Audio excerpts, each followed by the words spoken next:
নমস্কার সবাইকে। আমার নতুন একটা রেসিপিতে আপনাদের সবাইকে স্বাগত। আপনারা সবাই কিরকম আছেন জানাবেন।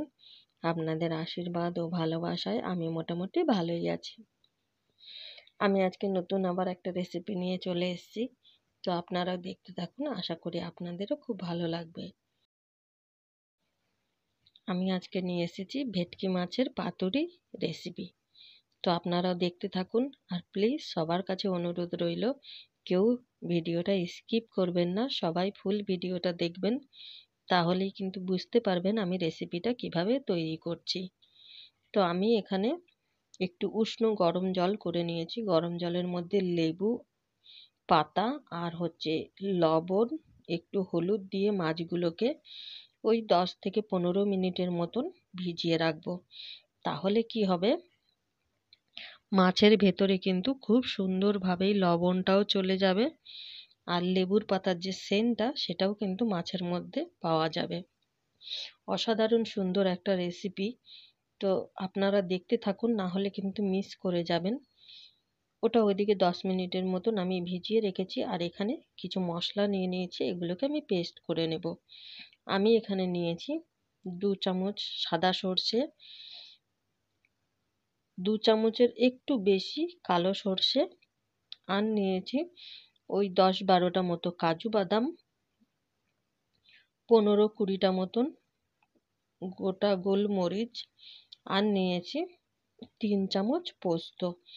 এগুলোকে এবারে আমি একটা বাটির মধ্যে ভিজিয়ে রাখবো, 5-7 মিনিটের মতো ভিজিয়ে রাখবো। তাহলে কি হবে, এটা কিন্তু একটু নরম হয়ে যাবে আর বাটতেও খুব সুবিধা হবে।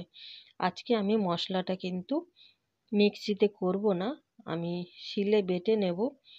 কারণ কি, পাতুরি করতে গেলে জল বেশি হলে সেই ক্ষেত্রে কিন্তু ভালো লাগে না, জল জল হয়ে যায়। তারপরে যখন ওটা ভাজা হবে তখন কিন্তু ওই যে আমরা মশলাটা মাখিয়ে রাখি, তেল মশলা, ওগুলো কিন্তু বেরিয়ে যায়। তার জন্য আমি আজকে শিলপাটায় বেটে নেব।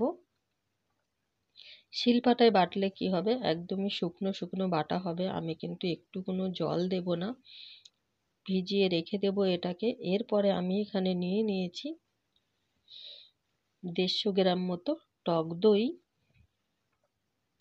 টক দইটাকে এবারে আমি একটা বাটিতে নিয়ে নিচ্ছি।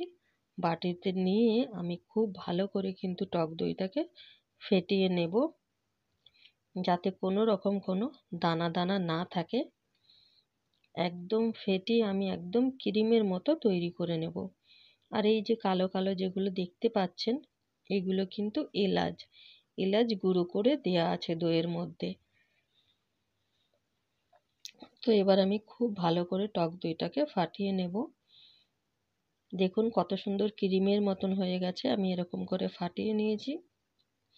এবারে আমি নিয়ে নিয়েছি কলা পাতা, বড় সাইজের একটা কলা পাতা নিয়েছি।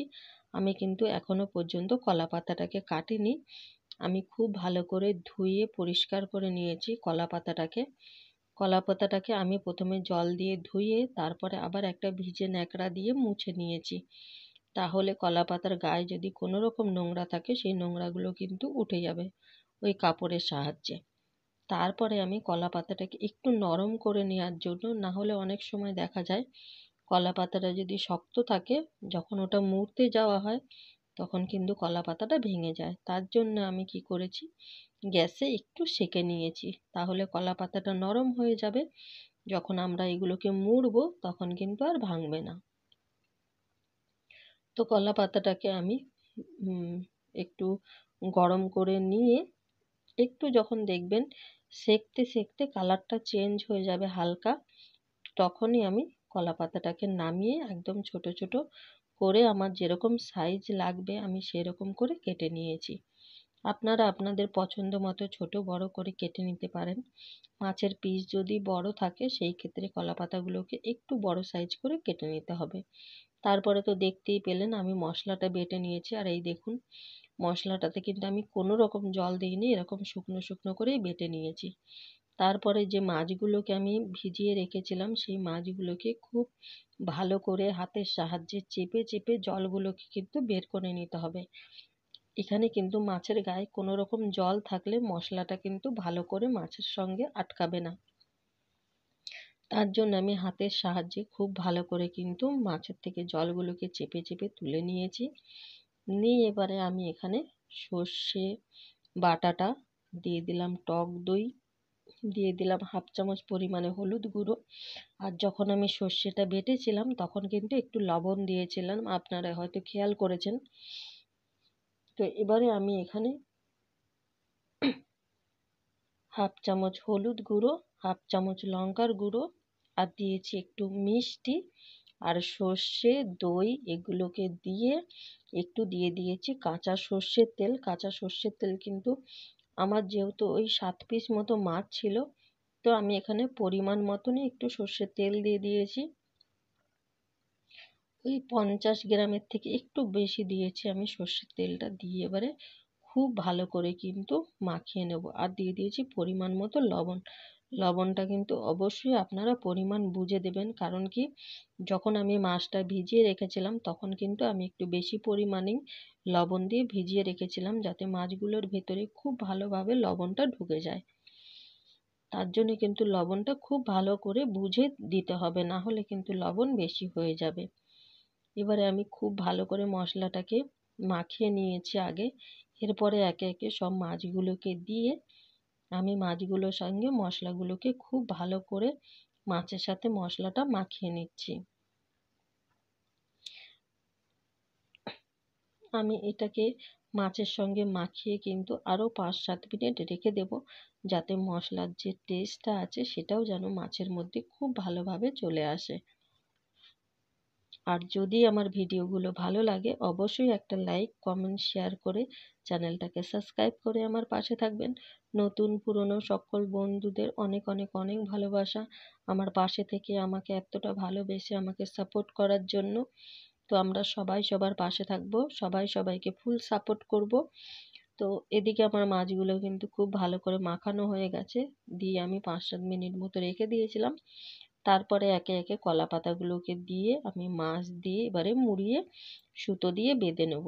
দেখুন, যেহেতু আমি কলা পাতাগুলোকে একটু সেঁকে নিয়েছিলাম তার জন্য কিন্তু কলা পাতাগুলো একদমই নরম হয়ে গেছে। আর এটাকে যখন আমি মুড়বো তখন কিন্তু একদমই ভেঙে যাবে না। এবারে খুব ভালো করে সুতো দিয়ে আমি বেঁধে নেব। এরকম করে সবগুলোকেই আমি একে একে বেঁধে নেব। আমি আরও একটা বেঁধে আপনাদের সঙ্গে দেখিয়ে দিচ্ছি। আপনারা এমন করে বাঁধবেন যেন মশলাটা বাইরে বেরিয়ে না আসে।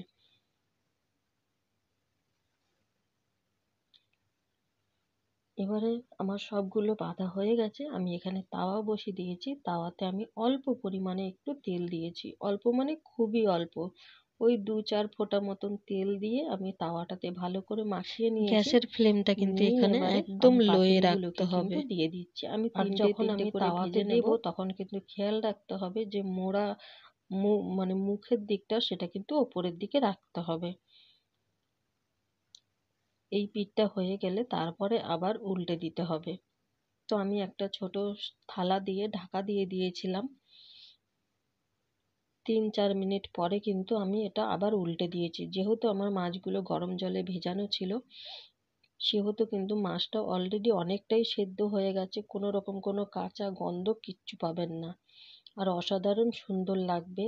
যেহেতু লেবু পাতাটা দেওয়া ছিল, মাছগুলোর ভেতরে এত সুন্দর একটা সেন্ট আর এত সুন্দর টেস্ট হয়েছে বলে বোঝাতে পারবো না। তো আমার প্রথম ব্যাচটা কিন্তু হয়ে গেছে, সেকেন্ডটাও কিন্তু আমি এরকম করে আবারও ভেজে নেব। আপনারা কিন্তু অবশ্যই বাড়িতে ট্রাই করবেন আর আমাকে জানাবেন আমার রেসিপিটা কীরকম লাগলো। তো আমি এরকম করে কিন্তু সবগুলোকেই ভেজে নিয়েছি। দেখুন ফাইনাল লুক একদম রেডি হয়ে গেছে আমার রেসিপিটা। তো আপনারা জানাবেন আপনাদের কীরকম লাগলো। অসাধারণ সুন্দর একটা রেসিপি। তো এর জন্য কিন্তু আপনাদেরকে ট্রাই করতে হবে, না হলে বুঝতে পারবেন না। তো এই ছিল আজকে আমার ভিডিও। আপনারা জানাবেন আপনাদের কীরকম লাগলো। সবাই ভালো থাকবেন, সুস্থ থাকবেন, সাবধানে থাকবেন।